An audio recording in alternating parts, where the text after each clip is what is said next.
Good morning, everyone. It's truly a pleasure to be here today, and it's a pleasure that I'm able to share some of my thoughts on one of the most pressing issues, in my opinion, of our digital age, the regulation of online platforms and the protection of fundamental rights in the European Union. Well, for an introduction, over the past decade, online platforms have become so deeply embedded in our daily lives that they now shape not only how we communicate, but also how we think, consume, and even how we vote. What began as a series of technological innovation designed to make life easier has turned into a complex system influencing our social, political, and economic reality, paradoxically making life not easier, but yet more complex. The digital landscape today is dominated by only a handful of tech giants. These are the Google, Apple, Meta, Amazon, and Microsoft. They collectively known as very large online platforms, or so-called VLOOPs, and also the very large online search engines, which are short name is VLOOs. There is a widespread perception that these companies achieve their success purely through technological excellence and efficiency. This is only partly true. Their rise was driven by massive venture capital investments and later by aggressive and often unethical market practices, including predatory pricing, monopolistic acquisitions, and the systematic elimination of the competitors. Just to give you some example, Alphabet has acquired more than 250 companies, Meta around 100 and Amazon over 110. Such concentration of power has created what the EU calls gatekeepers. These are private corporations that control the gateways to the online world. As one Hungarian scholar, János Pap, aptly observed, these companies have become the governors of the online world. But with this power comes responsibility and significant risk. The dominance of these platforms threatens fair competition, distorts markets, and perhaps most importantly, endangers fundamental rights such as freedom of expression, privacy, and access to information. The Digital Service Act is the response of the EU. It's entered into force in February 2024. It represents one of the most ambitious attempts in the world to regulate the digital sphere in a comprehensive and human rights-oriented way. Its goal is to create a safe, predictable, and also trustworthy online environment while ensuring that innovation and freedom can still flourish. That's, as we can imagine, it's not really an easy job to do. Well, the DSA is directly applicable across all EU member states, meaning that national governments cannot water down or reinterpret its provisions. Its structure follows a graduated approach. The larger the platform, the stricter the obligations. At the very top of this hierarchy stand the VLOOPs and the VLOOs, which are subject to the most demanding requirements, especially concerning risk assessment and risk mitigation. Each year, these platforms must identify, analyze, and address systematic risk arising for them, their design or operation. These include threats to democratic discourse, electoral processes, public security, and crucially to fundamental rights protected under the EU Charter of Fundamental Rights. This marks a shift from a reactive to a proactive, or so-called ex-ante, regulatory model. The DSA seeks to prevent harm before it occurs. That's what ex-ante means. Let us now turn to perhaps the most fragile right in the online world, the freedom of expression.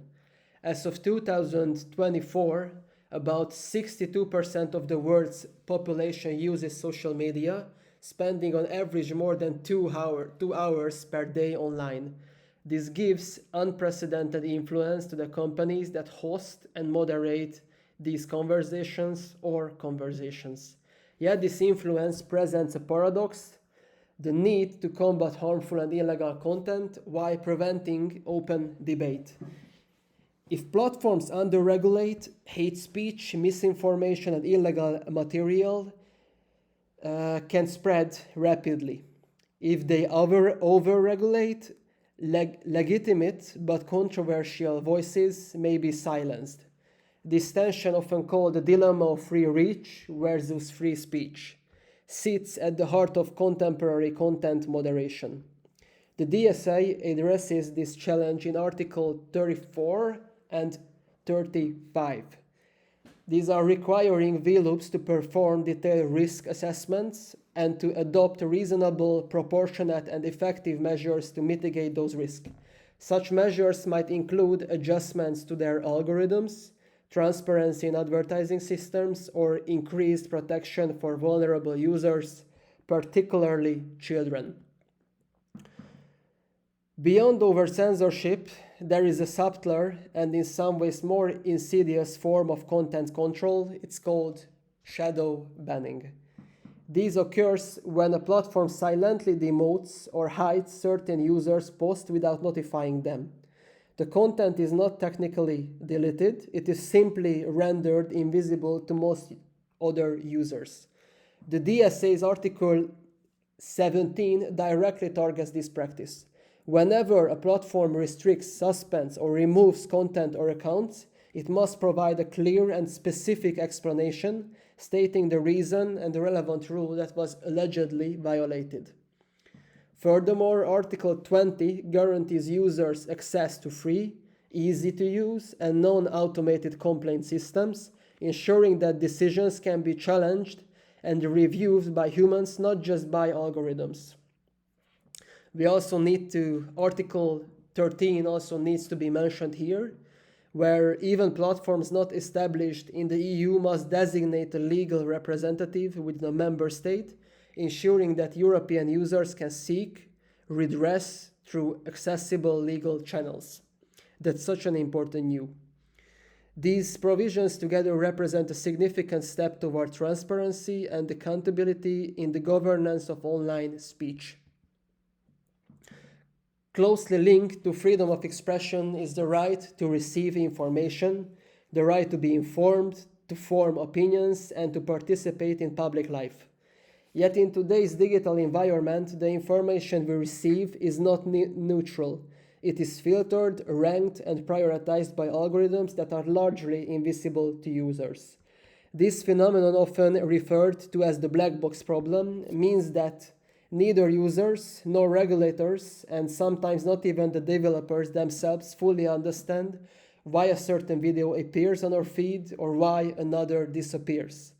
This lack of transparency feeds into what Cass Sunstein famously described as echo chambers, which is closed online environments where users are exposed only to opinions that reinforces their existing beliefs. As a result, societies become fragmented into ideological bubbles, dialogue diminishes, and polarization deepens. This process, sometimes called cyber balkanizations. In the DSA seeks to address these dangers in Article 25 and 38.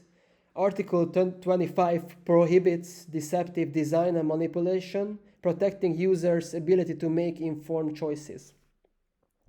Article 35, on the other hand, obliges platforms to offer at least one recommended system option that is not based on profiling, in other words, an algorithm-free or neutral feed. These are welcome developments, yet they only address part of the problem. Having access to information is not the same as having access to quality information.